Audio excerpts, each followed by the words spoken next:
Hello बच्चों, how are you. मैं शरदादिच chemistry faculty आप सबका स्वागत करता हूं बिग एजुकेशन ग्रुप ई सरल पर। तो बच्चों, आज हम चालू करने वाले हैं केमिकल बॉन्डिंग रिवीजन सीरीज का पार्ट 2। और आज हम इस सीरीज में स्टार्ट करेंगे फजांस रूल को, कोवलेंट बॉन्ड को, property of covalent compound, lowest concept and coordinate bond को। ठीक है, तो बच्चों हमने यहां पर आपके लिए काफी सुंदर माइंड मैप भी बना रखे हैं। माइंड मैप आपको रिवीजन को फास्ट करने में आपकी हेल्प करेंगे। तो काफी अच्छे माइंड मैप दिखाई दे रहे हैं जहां पर हमने टॉपिक को लगभग कवर किया हुआ है। तो माइंड मैप को आप पढ़ना ना भूलें। और साथ साथ आपसे रिक्वेस्ट है कि यदि आपने यूट्यूब पर अभी तक हमारे चैनल को सब्सक्राइब नहीं किया है, लाइक नहीं किया है, तो प्लीज इसको लाइक करें ताकि हम आपको समय समय पर इंफॉर्मेशन देते रहेंगे, नोटिफिकेशन भेजते रहेंगे।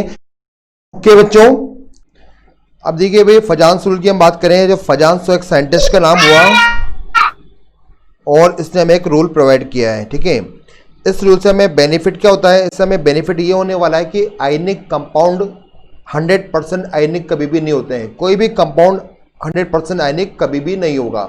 उसमें थोड़े बहुत क्या होंगे, कोवलेंट कैरेक्टर प्रेजेंट होते हैं, चाहे वो 5% हो, चाहे 10% हो, चाहे 80% हो। ओके, तो फजांस हमसे क्या कहता है कि वो बोलता है कि यदि आपको आयनिक कंपाउंड के अंदर कोवलेंट कैरेक्टर पता करने हैं तो आप फजांस रूल को स्टडी करेंगे। तो फजांस रूल पढ़ने का जो बेनिफिट हमें वो क्या होगा कि हम आयनिक कंपाउंड में कोवलेंट कैरेक्टर इजीली पता कर सकते हैं।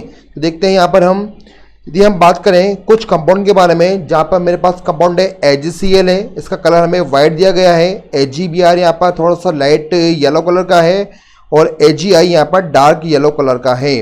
तो भाई हम बात करें सिल्वर, तो यहाँ पर कॉमन चल रहा है सभी के अंदर।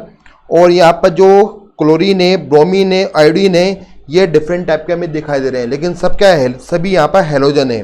तो भाई AgCl में ऐसा क्या हुआ कि वो वाइट है, और AgBr में ऐसा क्या हुआ कि वो थोड़ा सा पेल येलो कलर का हो चुका है, या AgI में ऐसा क्या हुआ कि वो डार्क येलो कलर का हो चुका है। यदि हम इस क्वेश्चन का आंसर जानना चाहते हैं कि कलर में चेंजेस क्यों आ रहे हैं, इंटेंसिटी ऑफ कलर क्यों बढ़ रही है, तो हम फजांस रूल को स्टडी करने के बाद में इसको इजीली हम समझ सकते हैं। भाई फजांस ने क्या कहा? फजांस ने कहा कि भाई पहले बात तो आपको याद रखना है कि कोई भी कंपाउंड, कौन सा आयनिक कंपाउंड, वो 100% आयनिक कभी भी नहीं होगा। चाहे वो 1% उसके अंदर थोड़ी मिलावट हो कोवलेंट बॉन्ड की, पर जरूर होगी उसके अंदर। तो ऐसा क्यों होता है वो देखते हैं हम ही जानते हैं बच्चों कि आयनिक कंपाउंड में हमें मिलता है कैटायन और एनायन। अब उसने कहा कि कैटायन जिस पर चार्ज हम प्लस शो करते हैं और एनायन जिस पर हम माइनस चार्ज शो करते हैं, जब दोनों पास में आएंगे तो वो बनाते हैं कौन सा बॉन्ड? वो बनाते हैं आयनिक बॉन्ड बना देते हैं। अब जब ये दोनों पास में आएंगे तो पास में आने के बाद दोनों चुपचाप नहीं बैठते हैं, इनमें कुछ इंटरेक्शन होगा। किस टाइप का होता है वो देखते हैं। हम जानते हैं कि कैटायन के पास में इलेक्ट्रॉन की कमी होती है हमेशा, और एनायन के पास में इलेक्ट्रॉन क्या है, एक्स्ट्रा में रखे हुए हैं। ये एक्स्ट्रा में रखे हुए इलेक्ट्रॉन यहाँ पर है। तो कैटायन क्या करेगा? कैटायन हमेशा जब भी एनायन के पास पहुंचेगा तो वो उसके इलेक्ट्रॉन को अपनी तरफ क्या करेगा, अट्रैक्ट करेगा। तो जितने भी इलेक्ट्रॉन हैं वो खींचते हुए क्या होंगे, वो कैटायन की तरफ मूव करने लगेंगे। ओके, तो यहाँ पर हमने क्या किया, ये न्यूक्लियस बना दिया हमने एनायन का, और इसके जो इलेक्ट्रॉन है वो इस टाइप से यहाँ पर डिस्ट्रीब्यूट कर रखे हमने यहाँ पर। और अब इलेक्ट्रॉन क्या हो रहे हैं, कैटायन की तरफ जा रहे हैं। क्यों जा रहे हैं? क्योंकि कैटायन उन इलेक्ट्रॉनों को अपनी तरफ क्या कर रहा है, अट्रैक्ट कर रहा है। कुछ देर बाद क्या होगा बच्चों, कुछ देर बाद ऐसा हो जाएगा कि कैटायन की तरफ बहुत सारे क्या होंगे, बहुत सारे आ जाएंगे, इलेक्ट्रॉन्स आ जाएंगे एनायन के, और एनायन का जो शेप होगा वो कुछ इस टाइप से चेंज हो जाएगा। ठीक है, अब ये हमने जो डायग्राम बनाया है इसका मीनिंग क्या हुआ कि यहाँ पर एनायन का हमने शेप को क्या किया, डिस्टर्ब कर दिया है। और ये इसके लिए रेस्पॉन्सिबल कौन है? यहाँ पर रेस्पॉन्सिबल हुआ कैटायन हुआ। ओके, अब आपको ध्यान देना है कि कैटायन के पास में पावर है। कौन सी पावर है? कि एनायन के शेप को वो खींचकर डिस्टर्ब कर सकता है। इस पावर को बोलते हैं हम पोलराइजेशन पावर कहते हैं। तो इसको हमने बोला यहाँ पर कि कैटायन के पास क्या मिलेगा आपको, यहाँ मिलेगा आपको पोलराइजेशन पावर मिलती है। और इस पावर से क्या करता है ये, इस पावर से एनायन के शेप को डिस्टर्ब कर देता है, खींच देता है, जिसके एक एंड पर चल जाता है न्यूक्लियस और एक एंड पर जाते हैं बहुत सारे इलेक्ट्रॉन जाते हैं। तो यहाँ पे एनायन क्या हो गया, यहाँ पे एनायन हो चुका है पोलराइज्ड, यहाँ पे हो चुका है ये पोलराइज्ड कर दिया हमने किसको, एनायन को। तो कैटायन के द्वारा एनायन के शेप को चेंज करना या उसको पोलराइज करना क्या कहलाता है, वो कहलाता है बच्चों पोलराइजेशन प्रोसेस कहलाता है। वो कहलाता है बच्चों क्या, पोलराइजेशन प्रोसेस कहलाता है।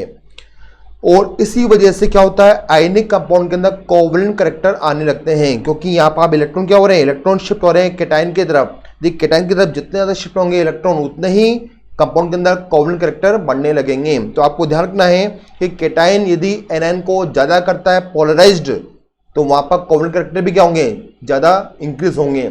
यदि कैटायन के पास पावर कम है, किस चीज़ की पावर कम है, पोलराइजेशन पावर कम है, तो वो एनायन को अपनी तरफ ज़्यादा नहीं खींचेगा, और नहीं खींचेगा तो क्या होगा, वहाँ पर पोलराइजेशन कम होगा और कंपाउंड में थोड़े ही कोवलेंट कैरेक्टर डेवलप हो पाएंगे। ओके, तो इसका मीनिंग ये हुआ कि जिस कंपाउंड के अंदर यदि हम पोलराइजेशन को ज़्यादा देखते हैं, वहाँ पर क्या होता है, वहाँ पर कोवलेंट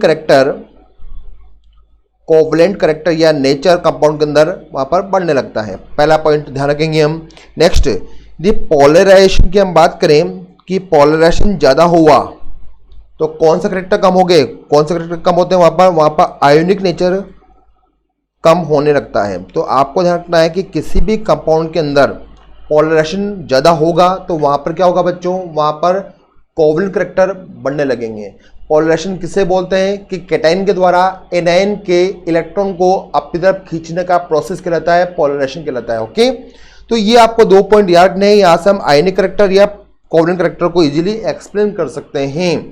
अब आप बाकी बात करें कि भाई इसको पढ़ने से हमें बेनिफिट क्या हुआ, या पोलराइजेशन कौन कौन सी बातों पर डिपेंड करता है, ये भी हम चेक कर लेते हैं। यदि मैं बात करूं कि यहाँ पर number 1 size of cation, size of cation.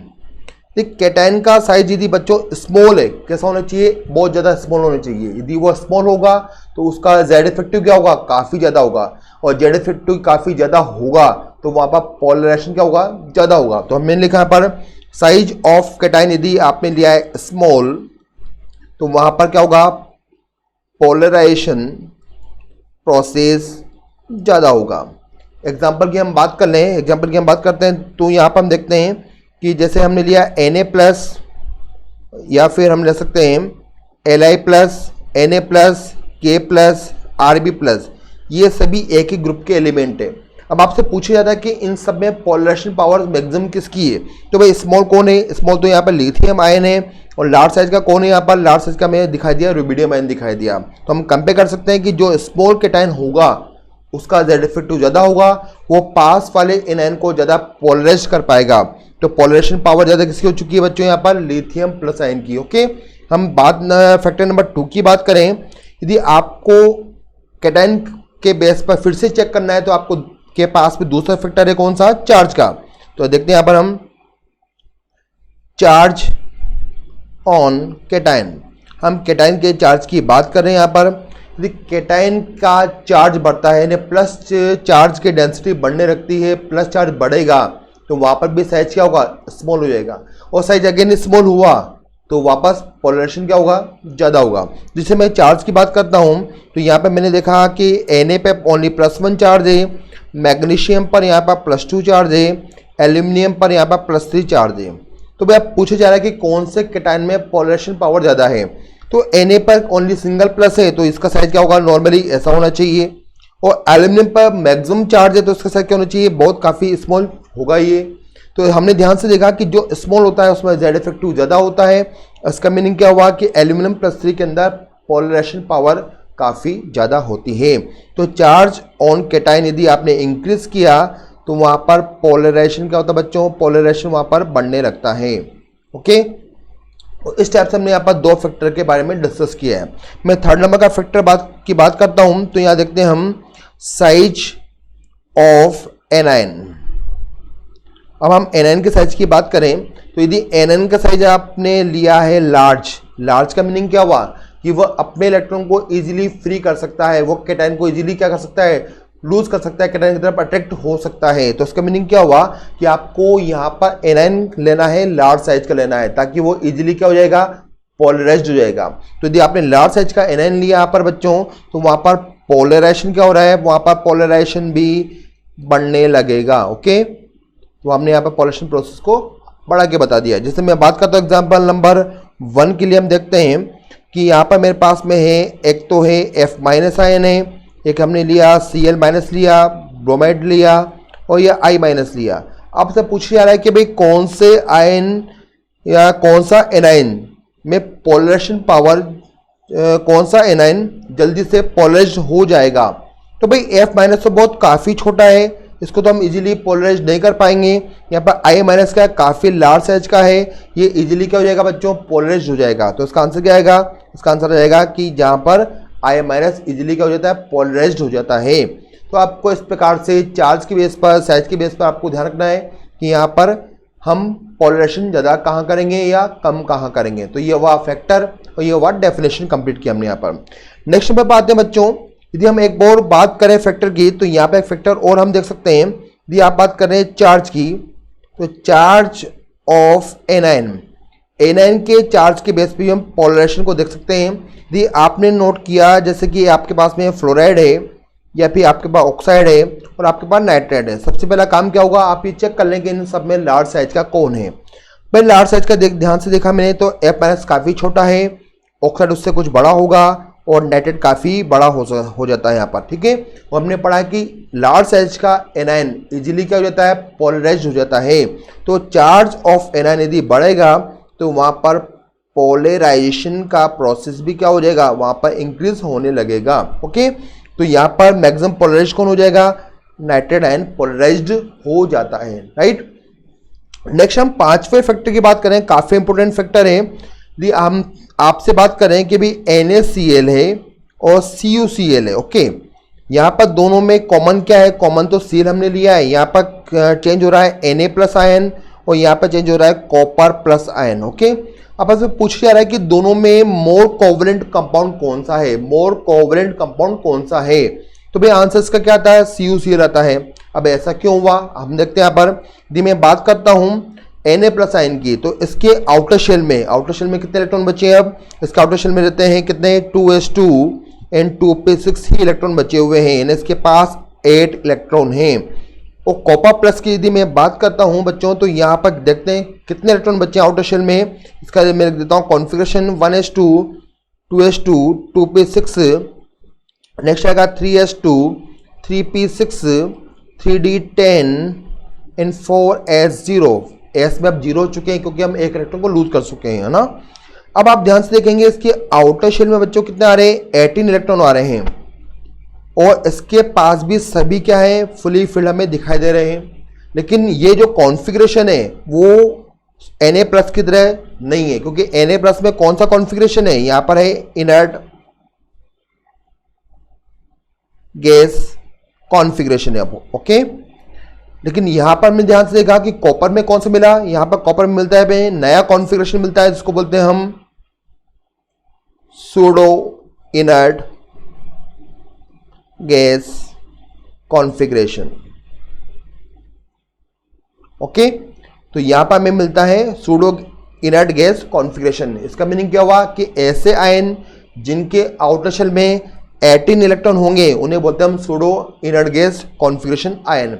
अब आपसे पूछा जाता है कि भाई इनर्ट गैस कॉन्फ़िगरेशन है और सूडो इनर्ट गैस कॉन्फ़िगरेशन है, दोनों में स्टेबल कौन सा है, तो आपका आंसर होता है कि सर हमेशा स्टेबल होता है कौन सा, इनर्ट गैस कॉन्फ़िगरेशन होता है। सूडो वाला कॉन्फ़िगरेशन कभी भी स्टेबल नहीं होता है, ओके। अब आपने ध्यान से देखा कि सूडो वाला इनर्ट गैस स्टेबल नहीं है, कॉन्फ़िगरेशन स्टेबल नहीं है, तो कॉपर प्लस जो स्टेबल नहीं है वो क्या करेगा, वो स्टेबल होने के लिए क्लोरीन से या क्लोराइड आयन से अपनी तरफ क्या करेगा, इलेक्ट्रॉन खींचने लगेगा। और इलेक्ट्रॉन को खींचने का प्रोसेस क्या कहलाता है, वो कहलाता है पोलराइजेशन कहलाता है। और जहां पर पोलराइजेशन ज्यादा होगा वहां पर कोवलेंट कैरेक्टर क्या होंगे, बढ़ने लगेंगे। तो हम बोल सकते हैं कि CuCl क्या है, यहां पर मोर कोवलेंट होगा कंपेयर टू NaCl, क्योंकि कॉपर प्लस में कौन सा कॉन्फ़िगरेशन है, सूडो इनर्ट गैस कॉन्फ़िगरेशन, जो स्टेबल कॉन्फ़िगरेशन नहीं होता है। इसलिए copper plus ion Cl minus से इलेक्ट्रॉन को अपनी तरफ खींचने की कोशिश करेगा और उसको करेगा पोलराइज कर देगा। इट मीन्स पोलराइजेशन बढ़ने लगा, पोलराइजेशन बढ़ने लगा तो कोवलेंट कैरेक्टर क्या होने लगे, बढ़ने लगे। तो बच्चों ये 5 फैक्टर है जिन पर पोलराइजेशन क्या करता है, इफेक्ट डाल सकता है ना, ओके। तो अफेक्टिव फैक्टर हमने चेक कर लिए हैं। अब देखते हैं कि इसका यूज कहां कहां पर हो सकता है, आइए देखते हैं हम। ये हम बात करें नंबर 1 पर, तो एप्लीकेशन ऑफ फजांसून में हम नंबर 1 पे देखते हैं कलर ऑफ आयनिक कंपाउंड के बारे में पढ़ेंगे। यहाँ पर हम थर्मल स्टेबिलिटी के बारे में पढ़ेंगे, काफ़ी इंपॉर्टेंट है थर्मल स्टेबिलिटी। नंबर नेक्स्ट पर मेल्टिंग पॉइंट की भी बात कर लेंगे हम। नेक्स्ट हम बात करते हैं सॉल्युबिलिटी की, हम बात कर लेंगे। ओके, तो यदि हम बात करें नंबर 1 पर, और आयनिक मोबिलिटी भी यहाँ पर है। नंबर 1 पर हम बात करते हैं कलर के बारे में। तो कलर का क्वेश्चन में सबसे पहले नोट किया था कि AgCl, यहाँ पर हमें दिखा रहा था व्हाइट। AgBr की हमने बात करी थी स्टार्टिंग में, तो ये था अपने पास में पहले येलो कलर का है। नेक्स्ट हमने बात करी यहाँ पर AgCl था, यहाँ पर इसको सेल कर देते हैं, और यहाँ पर था Br। ठीक है, इस टाइप का नोट किया ना, सॉरी ये Br ही है, और यहाँ पर नेक्स्ट I माइनस है। ओके, और Agi का जो कलर था वो क्या है यहाँ पर, वो येलो कलर ही है। तो हमने नोट किया कि AgCl वाइट कलर का है, AgBr पहले येलो कलर का है, Agi यहाँ पे येलो कलर का है, तो कलर की इंटेंसिटी बढ़ने लगी है। तो आइए हम फजांस रूल को अप्लाई कर देते हैं। यदि मैं ध्यान से देखता हूँ तो यहाँ पर कॉमन आ रहा है मेरे पास में सिल्वर आयन। तो सिल्वर आयन पर आपको ज़्यादा ध्यान नहीं देना है।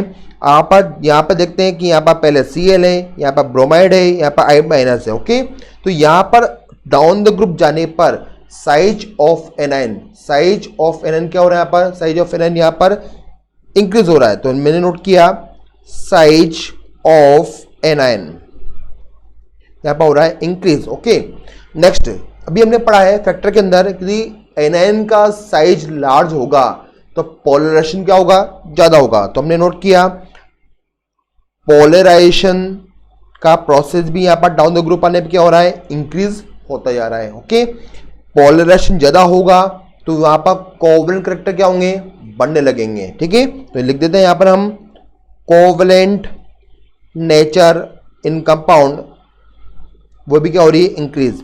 और हम देखते हैं कि यहाँ पर पोलराइजेशन बढ़ने से इलेक्ट्रॉन का मोमेंट स्टार्ट हो चुका है एनायन से कैटायन की तरफ। कहाँ से, एनायन से कैटायन की तरफ। इसका मीनिंग क्या हुआ कि इलेक्ट्रॉन अब मूव करेंगे, और यदि इलेक्ट्रॉन मूव करते हैं तो वो कलर को रिलीज करते हैं। जितना ज्यादा मोमेंट होगा इलेक्ट्रॉन का उतनी इंटेंसिटी ऑफ कलर क्या होगी, बढ़ने लगेगी। तो पोलराइजेशन के बढ़ने से क्या हुआ, इंटेंसिटी ऑफ कलर वहां पर हो गया है इंक्रीज। जहां पर मोमेंट कम है वो व्हाइट है, जहां पर थोड़ा मोमेंट स्टार्ट हुआ वो येलो कलर का हुआ, और जहां पर काफी ज्यादा मोमेंट है वो डार्क येलो कलर का आपको दिखाई देगा।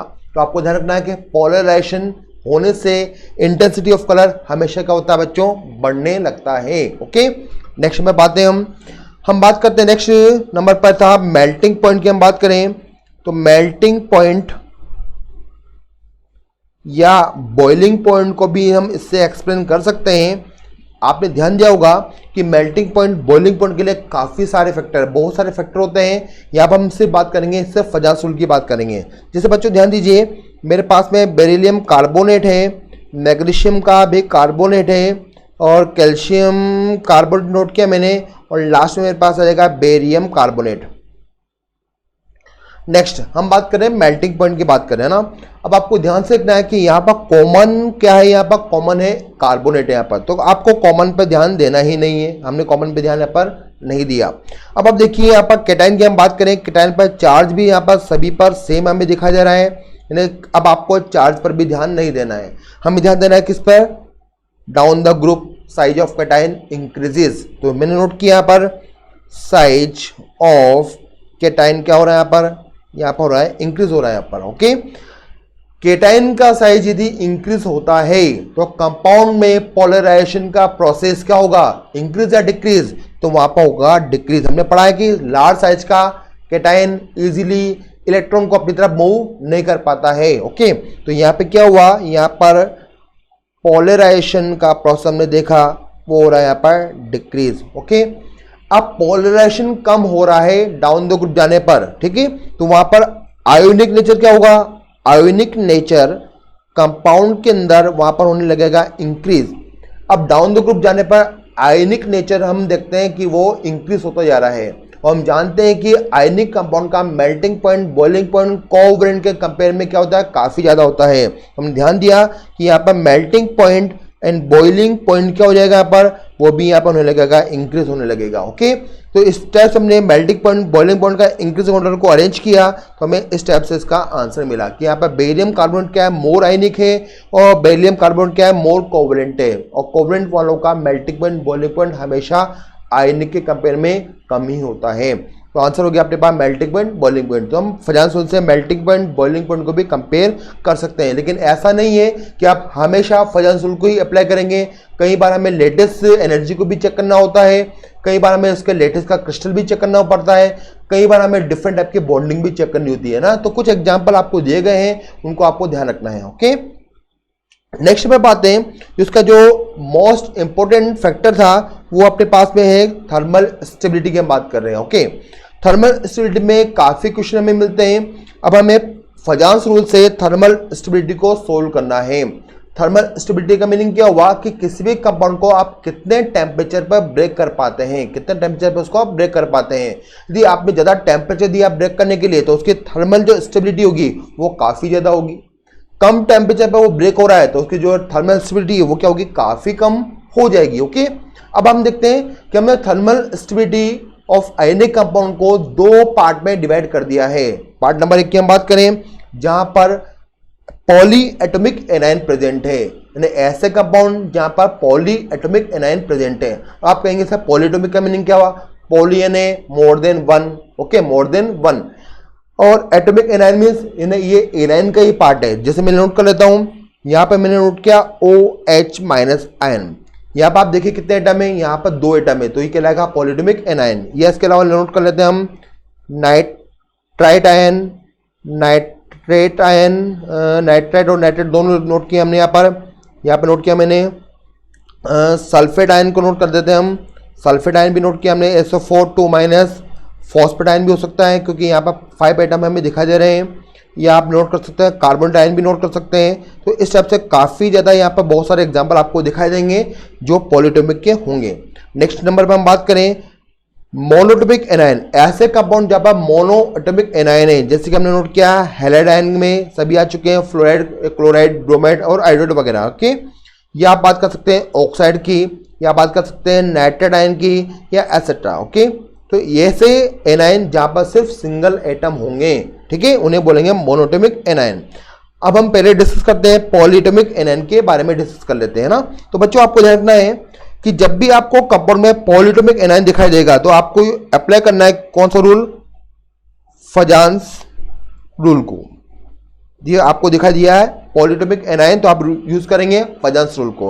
और आपको दिखाई दिया है मोनोएटॉमिक एनायन दिखाई दिया है, तो आप वहां पर यूज करेंगे लेटेस्ट एनर्जी वाले कॉन्सेप्ट को। तो ध्यान रखिएगा, यदि आपको मोनोएटॉमिक एनायन दिखता है तो लेटेस्ट एनर्जी अप्लाई करेंगे आप, और यदि आपको दिखता है पॉलीएटॉमिक एनायन तो वहां पर आप फजांस रूल को अप्लाई कर सकते हैं। आइए हम पहले देखते हैं पॉलीएटॉमिक एनायन के बारे में डिस्कस कर लेते हैं। ओके, नेक्स्ट हम बात करते हैं example number 1 where polyatomic anions are present.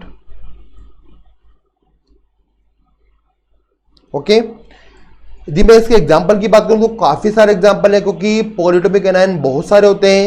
इसको हम 1 बाय 1 देख लेते हैं। नंबर 1 पे मैंने नोट किया कार्बोनेट के बारे में। यदि एग्जाम्पल नोट करें हम, तो लिथियम कार्बोनेट से लेकर हमने सीजियम कार्बोनेट तक के एग्जाम्पल नोट किया है। बस आपको क्या करना है, ध्यान से सुनना है बच्चों। यदि मैं बात करूं कि यहाँ पर कॉमन आयन क्या है, कॉमन आयन यहाँ पर दिखाई दे रहा है मुझे कार्बोनेट, उस पर आपको ध्यान नहीं देना है। ओके, नेक्स्ट बस आपको चेक कर लेना है कि कार्बोनेट के अंदर कितने एटम है, क्या वो पॉलीएटॉमिक है या फिर मोनोएटॉमिक है। तो हमने ध्यान दिया कि यहाँ पर 4 एटम है इस एनायन के अंदर, इसलिए ये पॉलीएटॉमिक एनायन का एग्जाम्पल हुआ।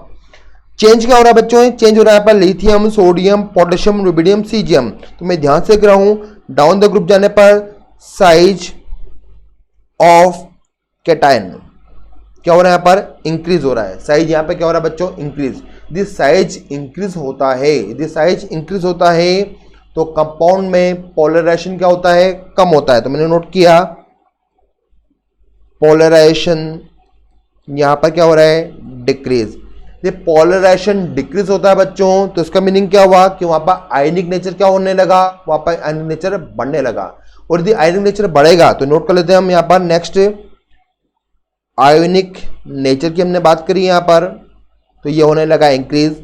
और कंपाउंड में यदि आयनिक नेचर बनने लगा है तो उसको तोड़ना थोड़ा मुश्किल हो जाएगा। इसका मीनिंग क्या हुआ कि उसको हम इजीली हीट प्रोवाइड करके ब्रेक नहीं कर सकते हैं। इट मीन थर्मल स्टेबिलिटी क्या होने लगी वहाँ पर, इंक्रीज।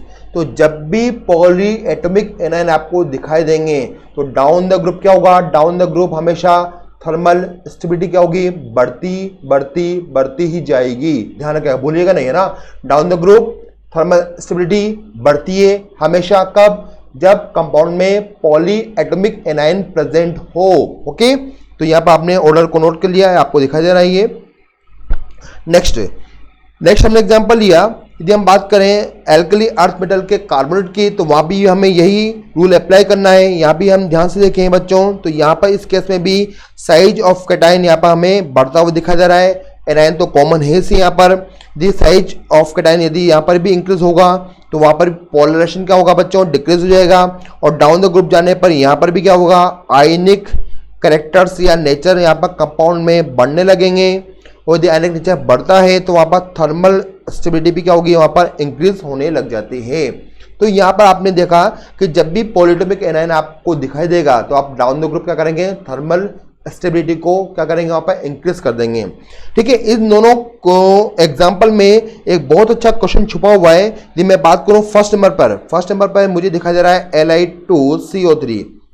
तो आपने ध्यान से देखा कि Li2CO3 के थर्मल स्टेबिलिटी क्या है बच्चों, काफ़ी कम है, बहुत कम है। आप इसको हल्का सा हीट करेंगे तो ब्रेक हो जाएगा। तो मैंने इसको एक हल्का सा एनर्जी प्रोवाइड करी है तो ये ब्रेक हो जाता है लिथियम ऑक्साइड में NCO2 में। तो क्वेश्चन कई बार आ चुका है कि भाई Li2CO3 इजीली ब्रेक क्यों हो जाता है, क्योंकि उसकी थर्मल स्टेबिलिटी बहुत वीक है। नेक्स्ट, यदि मैं बाकी कंपाउंड को यदि हीट कर रहा हूँ, बाकी कंपाउंड को यदि मैं हीट करता हूँ तो मैं इनको हीट करता ही रहूँगा, ये डिकम्पोज नहीं होंगे। Do not decompose. ठीक है, तो आपको ध्यान रखना है, ये बहुत इंपॉर्टेंट क्वेश्चन है कि लिथियम कार्बोनेट ही फर्स्ट एक ग्रुप में ब्रेक होता है, बाकी कोई भी गर्म करने पर ब्रेक कभी भी नहीं होता है। ये आपको रूल सेकंड ए के एग्जांपल पे नहीं लगाना है। ओके, नेक्स्ट में बात है, तो ऐसे बहुत सारे एग्जांपल आपके पास हो सकते हैं। मैंने यहाँ पर सिर्फ कार्बोनेट का एग्जांपल लिया है, यहाँ पर आप सल्फेट लें, सल्फाइड लें, नाइट्रेट लें, नाइट्राइड लें, एनीवन जो भी लें, बस ध्यान रखेंगे उनमें कौन सा एनायन होना चाहिए, पॉली एटॉमिक एनायन होना चाहिए। ओके, चलिए एक एग्जांपल हम और लेते हैं। ये मैंने नोट किया Li2, नोट कर लेते हैं हम कौन सा, Li2SO4। नेक्स्ट लास्ट में हम जाएंगे कहाँ पर, Cgm2SO4। आपसे पूछा जाता है कि बस थर्मल स्टेबिलिटी के बारे में बताइए, तो हमने आपको पढ़ा है कि डाउन द ग्रुप जाने पर पोलराइजेशन कम होता है, आयनिक कैरेक्टर बढ़ता है, आयनिक कैरेक्टर के बढ़ने से वहाँ पर थर्मल स्टेबिलिटी बढ़ जाती है। आप इजीली सोल्व कर सकते हैं। आप कहेंगे सर एग्जांपल चेंज कीजिए, मैंने नोट किया पर बेरिलियम नाइट्राइड को नोट कर लेते हैं हम, तो यहाँ पर गया NO3 और ये नोट किया हमने 2, ये हो गया बेरिलियम नाइट्रेट के बारे में। लास्ट में नोट करेंगे हम सेकेंड ग्रुप के अंदर बेरियम नाइट्रेट को। यहाँ भी आपके पास है पॉलीएटॉमिक एनायन है, थर्मल स्टेबिलिटी आपको हमेशा क्या करना है, इंक्रीज करना है डाउन द ग्रुप।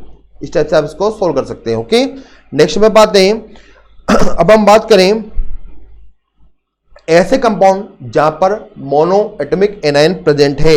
अभी मोनो एटॉमिक एनायन के एग्जांपल हमने नोट किए थे, वहां पर है X- हो सकते हैं, ऑक्साइड है, यहाँ पर आपके पास नाइट्रेट हो सकता है, या एसेट्रा फॉस्फाइड सल्फाइड वगैरह आप नोट कर सकते हैं। बस आपको चेक करना है कि उस एनायन में सिर्फ सिंगल एटम होना चाहिए। तो आपको कौन सा रूल अप्लाई करना है, वहाँ पर लेटेस्ट एनर्जी चेक करनी है।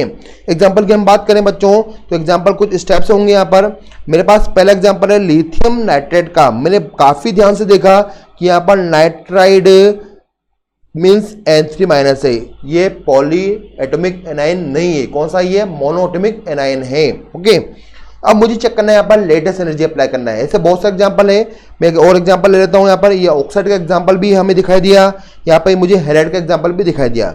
सभी एग्जांपल में कॉमन चीज मुझे दिखाई दे रही है कि यहाँ पर सभी में एनायन तो कॉमन है, बस आपको कैटायन ही वेरिएबल दिखाई दे रहा है ना। कैटायन के बारे में बात करें तो left to right, sorry down the group जाने पर यहाँ पर कैटायन का साइज क्या हो रहा है, यहाँ पर कैटायन का साइज सभी एग्जांपल में यहाँ पर मुझे बढ़ता हुआ दिखाई दे रहा है। साइज बढ़ता है बच्चों, आपने पढ़ा होगा साइज बढ़ता है तो लेटेस्ट एनर्जी क्या होती है, रेडियस बढ़ने से लेटेस्ट एनर्जी का अमाउंट कम हो जाता है। तो लेटेस्ट एनर्जी यहाँ पर क्या हो रही है, डिक्रीज हो रही है।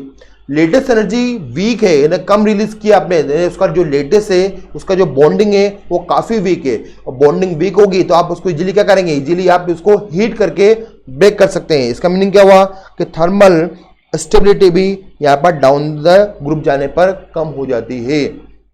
तो भाई सभी एग्जांपल में आपने ध्यान दिया कि ऊपर वाला कंपाउंड हमेशा क्या होगा, मोर स्टेबल होगा, और नीचे वाला कंपाउंड क्या होगा, हमेशा लेस स्टेबल होगा। तो भाई सिंपल कॉन्सेप्ट बन चुका है कि यदि मोनोएटॉमिक एनायन आया कंपाउंड के अंदर तो ऊपर वाला मोल स्टेबल, और यदि पॉलीएटॉमिक एनायन आया तो नीचे वाला मोल स्टेबल। आपको इस टाइप से इसको ध्यान रखना होगा। ओके, तो हमने यहाँ पर फजानसूल के एप्लीकेशन को लगभग कंप्लीट कर लिया है।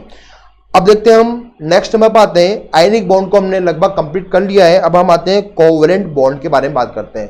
भाई आपने सिंपल सा पढ़ा ही होगा कि जब दो एटम शेयरिंग करते हैं तो क्या बनता है, वहां बनता है कोवलेंट बॉन्ड बन जाता है।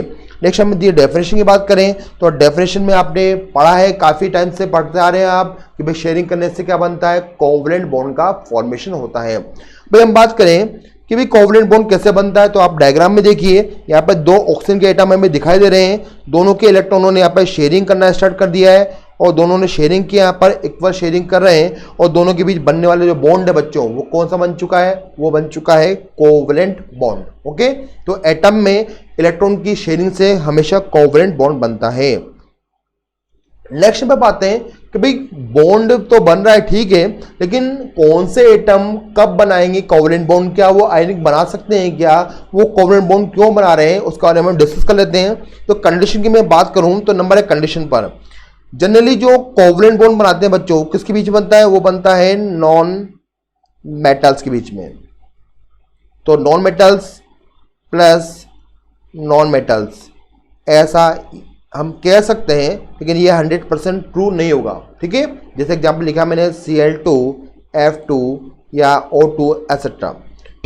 यदि आपने यहाँ पर मेटल्स भी लिया है, मेटल्स लिया आपने, साथ में आप वहाँ पर नॉन मेटल भी ले रहे हैं, तब भी ये बॉन्ड बन जाता है। लेकिन कंडीशन क्या है, कंडीशन वहाँ पर है कि डेल्टा EN की वैल्यू क्या होनी चाहिए, यहाँ पर 2.1 से कम होनी चाहिए। नहीं, दोनों के बीच का जो डेल्टा EN की वैल्यू आती है वो 2.1 से कम होनी चाहिए, तभी वो शेयरिंग कर पाएंगे। यदि 2.1 से ज्यादा होती है तो कौन सा बॉन्ड बनेगा, वहां पर वहां बन जाता है आयनिक बॉन्ड बनने लगता है। ओके, तो ये इसकी स्पेशल कंडीशन है, आप इसको ध्यान रखेंगे यहाँ पर। तो ये हमने यहाँ पर कंडीशन के बारे में बात करी है। आइए इसकी हम कुछ प्रॉपर्टीज के बारे में डिस्कस कर लेते हैं कि कोवलेंट बॉन्ड की प्रॉपर्टीज किस टाइप से होती है। नंबर 1 में हम बात करें फिजिकल स्टेट के बारे में। तो कोवलेंट बॉन्ड के अंदर आपको कंपाउंड हर टाइप में दिखाएंगे, आपको गैसेस फेज में दिखाई देंगे, लिक्विड भी दिखेंगे आपको, और सॉलिड स्टेट में भी दिखाई देंगे। जैसे एग्जांपल हम बात करें F2 Cl2 दोनों गैसेस फॉर्म में है, यहाँ पर Br2 आपको लिक्विड फॉर्म में दिखाई देगा और I2 आपको यहाँ पर सॉलिड फॉर्म में दिखाई देगा। ऐसा क्यों हो रहा है कि भाई सबके बीच में कोवलेंट बॉन्ड बना हुआ है, दोनों सबके बीच में सिंगल कोवलेंट बॉन्ड बना हुआ है, लेकिन F2 Cl2 Br2 और I2 में हम डाउन द ग्रुप मूव करते हैं तो मॉलिक्यूल क्या करते हैं बच्चों, मॉलिक्यूल वहां पर वीक वन डबल बॉन्ड भी बनाने लगते हैं। मॉलिक्यूल के बीच में क्या बनने लगता है, वहां पर वन डबल बॉन्ड बनने लगता है, और वन डबल बॉन्ड बनने लगेगा मॉलिक्यूल्स के बीच में तो वो थोड़े सॉलिड भी हो सकते हैं। ठीक है, तो ये हो गया फिजिकल प्रॉपर्टी के बारे में सिंपल इंफॉर्मेशन। नेक्स्ट नंबर पर आते हैं बच्चों, नेक्स्ट नंबर पर हम बात करें मेल्टिंग पॉइंट बॉइलिंग पॉइंट। तो melting point boiling point generally ionic compound के कंपेयर में थोड़े कम होते हैं, क्योंकि वहां पर इलेक्ट्रॉन का हम कंप्लीट ट्रांसफर करते हैं और वहां पर आयंस बनाते हैं, वो आयंस के बीच में वहां पर कौन सा फोर्स लगता है, इलेक्ट्रोस्टैटिक फोर्स लगता है। तो हम ये बोल सकते हैं कि भाई कोवलेंट कंपाउंड का melting point boiling point ionic compound के कंपेयर में थोड़े से क्या होते हैं, कम होते हैं। अब देखिए कुछ कोवलेंट कंपाउंड ऐसे हैं जो जाइंट मॉलिक्यूल का फॉर्मेशन कर देते हैं ना, जाइंट मॉलिक्यूल का फॉर्मेशन करते हैं। जैसे हमने बात करी है सिलिका, यहाँ पर कोरेंडम वगैरह की, ये लार्ज साइज के मॉलिक्यूल होते हैं। ये लार्ज साइज का मॉलिक्यूल होगा, जैसे आपने डायमंड देखा होगा ना, तो ये लार्ज साइज के मॉलिक्यूल होते हैं, इनमें बहुत सारे बॉन्ड बने होते हैं। यदि बहुत सारे बॉन्ड बन जाते हैं तो उनको तोड़ना, गलाना, उबालना भी क्या मुश्किल है। नहीं, कुछ कंपाउंड जो कोवलेंट है वो आयरन के कंपेयर में high melting point, boiling point रखते हैं। ये डायमंड की मैं बात करूं तो बच्चों 3000 डिग्री सेंटीग्रेड पर ये ब्रेक होता है डायमंड। इतना टेम्परेचर देना काफी मुश्किल हो जाता है। नेक्स्ट हम बात करते हैं इलेक्ट्रिक कंडक्टिविटी की। हम बात कर रहे हैं इलेक्ट्रिक कंडक्टिविटी की। हम बात करें तो ये क्या करते हैं भाई, ये बेड कंडक्टर होते हैं, लेकिन कुछ कंपाउंड ऐसे होते हैं जो इलेक्ट्रिक कंडक्टिविटी शो कर सकते हैं क्योंकि उनमें पोलर नेचर भी मिलती है, जैसे कि HCl हुआ। तो जो कंपाउंड पोलर कोवलेंट होंगे वो इजीली इलेक्ट्रिक कंडक्टिविटी शो कर सकते हैं क्योंकि कोई खास कंडक्टिविटी इनमें नहीं मिलती है। नेक्स्ट मैं बात करूं यहाँ पर आगे यदि आपको यहाँ पर ग्रेफाइट वगैरह की हम बात करें तो ग्रेफाइट वगैरह के अंदर हम देखते हैं कि एक इलेक्ट्रॉन फ्री है। आपने पढ़ा होगा ग्रेफाइट के अंदर इस टाइप की स्ट्रक्चर बनती है, बेंजीन लाइक स्ट्रक्चर बनाते हैं। वहां पर हम ये बहुत अच्छा एक पॉलीमर है, एलोट्रॉप्स भी है कार्बन का यहाँ पर। तो यहाँ पर एक कार्बन क्या करता है बच्चों, 3 बॉन्ड का फॉर्मेशन कर देता है। 3 बॉन्ड का फॉर्मेशन करेगा तो यहाँ पर आपने देखा कि इसका कार्बन का एक इलेक्ट्रॉन फ्री है, और यदि इलेक्ट्रॉन फ्री है तो वो घूमेगा फिरेगा और इलेक्ट्रिसिटी को क्या करेगा, कंडक्ट करता रहेगा। तो कुछ कंपाउंड ऐसे होते हैं जो इलेक्ट्रिसिटी को कंडक्ट करते रहते हैं, जैसे कि मैं एग्जांपल है ग्रेफाइट का, क्योंकि वहां पर फ्री इलेक्ट्रॉन प्रेजेंट है। नेक्स्ट में बात करें हम सोलिबिलिटी की बात करते हैं बच्चों। यदि आपके पास जो कोवलेंट कंपाउंड है यदि वो पोलर कोवलेंट है तो वह पोलर सॉल्वेंट में इजीली क्या होगा, सोल्यूबल हो जाएगा। यदि हम बात करें कि वो पोलर भी नहीं है तो वो क्या होगा, वो नॉन पोलर के अंदर भी क्या हो सकता है, नॉन पोलर सॉल्वेंट के अंदर इजीली सोल्यूबल हो जाता है। तो आपको ध्यान रखना है कि लाइक डिजोल्व लाइक वाला कॉन्सेप्ट यूज करना है। जैसा कंपाउंड जैसा सॉल्यूट वैसे आपको क्या लेना पड़ेगा, सॉल्वेंट लेना पड़ेगा। ओके, तो आपने ध्यान दिया कि कंपाउंड को हम इजीली सोल्यूबल कर सकते हैं, बस वो पोलर होना चाहिए। नेक्स्ट हम बात कर रहे हैं कुछ कंपाउंड सोल्यूबल हो जाते हैं क्योंकि इसमें हाइड्रोजन बॉन्डिंग होती है। यदि आपको वाटर में डिसोल्व करना है तो कुछ कंपाउंड पानी में भी सोल्यूबल हो जाते हैं। जैसे हम बात करें सल्फ्यूरिक एसिड की हम बात कर लेते हैं, अल्कोहल की हम बात कर लेते हैं। तो अल्कोहल वगैरह सब पानी में सोल्यूबल है क्योंकि पानी उनसे बॉन्डिंग कर लेता है। कौन सी बॉन्डिंग, हाइड्रोजन बॉन्डिंग। ठीक है, नेक्स्ट में बात है हम रिएक्शन की हम बात करें तो रिएक्शन की हम बात करते हैं तो आयनिक कंपाउंड की रिएक्शन के कंपेयर में इनकी जो रिएक्शन थोड़ी स्लो चलती है क्योंकि इनको क्या पुराने बॉन्ड को ब्रेक करना होता है और नए बॉन्ड को बनाना होता है। तो हम बोल सकते हैं कि आयनिक कंपाउंड की रिएक्शन थोड़ी फास्ट होती है compare to covalent compound. Isomerism, भाई बॉन्ड का फॉर्मेशन होगा तो वहां पर एक्सिस प्रेजेंट होगी, एक्स वाई जेड। और यदि आपको एक्सिस का नॉलेज मिल गया कंपाउंड के अंदर तो आप वहां पर बॉन्ड एंगल बता सकते हैं। और यदि आपने बॉन्ड एंगल भी बता दिया तो वहां पर आप इजीली आइसोमेरिज्म भी शो कर सकते हैं। तो भाई कोवलेंट कंपाउंड इजीली आइसोमर्स बना सकते हैं, जो आपने पढ़ा होगा सिस ट्रांस फेसमर इस टाइप के। वहां पर इजीली वो क्या कर सकते हैं, वहां पर वो आइसोमेरिज्म शो कर सकते हैं। नेक्स्ट भाई कोवलेंस की हम बात करें तो एक छोटा सा टॉपिक है। कोवलेंस का मीनिंग क्या हुआ कि भाई कोई भी कंपाउंड मैक्सिमम कितने कोवलेंट बॉन्ड बना सकता है या उस केज एटम की चारों तरफ वो मैक्सिमम कितने बॉन्ड शो कर रहा है। तो कोवलेंस की यदि हम बात करते हैं तो हमें दिया है capacity to form covalent bond is known as covalency. ठीक है, यदि मैं आपसे बात करूं बच्चों, जैसे हमने लिया फ्लोरीन की, फ्लोरीन कितने बॉन्ड बना सकता है और क्यों फ्लोरीन बना सकता है, सिर्फ एक कोवलेंट बॉन्ड ही बना सकता है।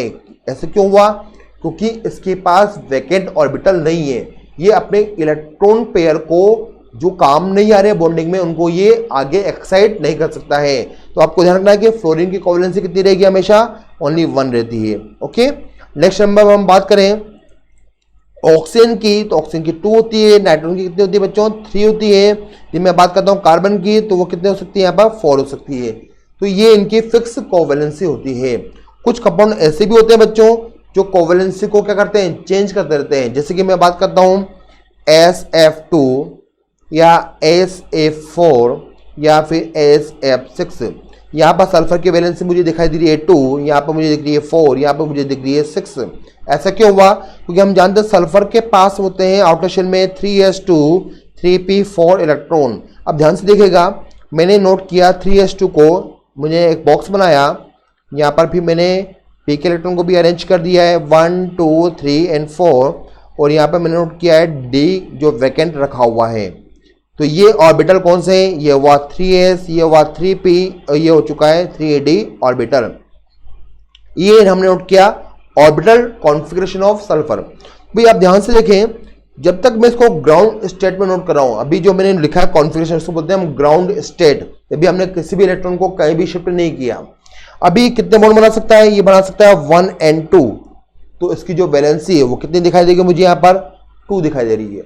यदि ये अपने एक इलेक्ट्रॉन को शिफ्ट कर देता है, कहां पर? डी को। यहां शिफ्ट कर देता है, पी वाले इलेक्ट्रॉन को शिफ्ट किया है डी के अंदर, तो अब इसके पास जो इलेक्ट्रॉन हो गए हैं वो कितने हो चुके हैं? अनपेयर्ड हो चुके हैं 4। अब ये कितने बॉन्ड बनाएगा बच्चों? ये बनाएगा 1 2 3 4। तो इसने इलेक्ट्रॉन को शिफ्ट करके अपने सिंगल इलेक्ट्रॉनों के नंबर्स को बढ़ा लिया है। अब ये 4 बॉन्ड बना सकता है। तो ऐसा 4 इस स्टेट में क्या होगा? बन जाएगा। इसे बोलते हैं हम first excitation state of sulphur. अभी हमें 6 बॉन्ड बनाना है, तो सल्फर क्या करेगा? सल्फर 3s के इलेक्ट्रॉन को शिफ्ट करेगा, कहां पर? नेक्स्ट ऑर्बिटल के अंदर। तो यहां पर s का भी एक इलेक्ट्रॉन शिफ्ट हो चुका है डी के अंदर। अब आप देखिए सिंगल इलेक्ट्रॉन कितने हो चुके हैं? 1 2 3 4 5 6। अब सभी इलेक्ट्रॉन क्या करेंगे? बॉन्डिंग करेंगे और वैलेंसी कितनी आ जाएगी? फाइनली 6 आ जाती है। इस टाइप से सल्फर की जो कोवैलेंसी है वो कितनी हो जाती है बच्चों? वो जाती है 2ba 4ba 6ba। आपसे पूछा जाता है सल्फर की कोवैलेंसी 6 है, बताइए कौन सी स्टेट में है? जब आपने उसको सेकेंड टाइम क्या किया था? इलेक्ट्रॉन को एक्साइट किया था। ओके, इसको बोलेंगे हम सेकेंड एक्साइटेशन स्टेट में। तो मैं आपसे बात करता हूं सेम कॉन्सेप्ट को यूज में लेते हुए Cl क्लोरीन पे, क्लोरीन की कोवैलेंसी कितनी हो सकती है? तो आप क्या करेंगे? फास्ट Cl का लिखेंगे, कॉन्फ़िगरेशन लिख देंगे। ये होता है 3s2 3p5 और आपको पता है कि यहाँ पर D वैकेंट रखा हुआ है पूरा कंप्लीट। तो आप जल्दी से इलेक्ट्रॉन को ट्रांसफर भी करेंगे। तो यहाँ पर मैंने नोट किया इस टाइप से।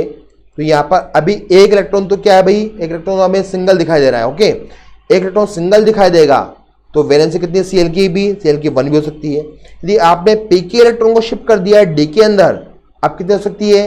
1 2 3। अब हो सकती है यहाँ पर 3। आपने फिर p के इलेक्ट्रॉन को शिफ्ट किया है कहाँ पर? डी के अंदर, यहाँ पर अब कितनी हो सकती है? 5। और आपने अब शिफ्ट कर दिया है s के इलेक्ट्रॉन भी शिफ्ट कर दिया है कहाँ पर?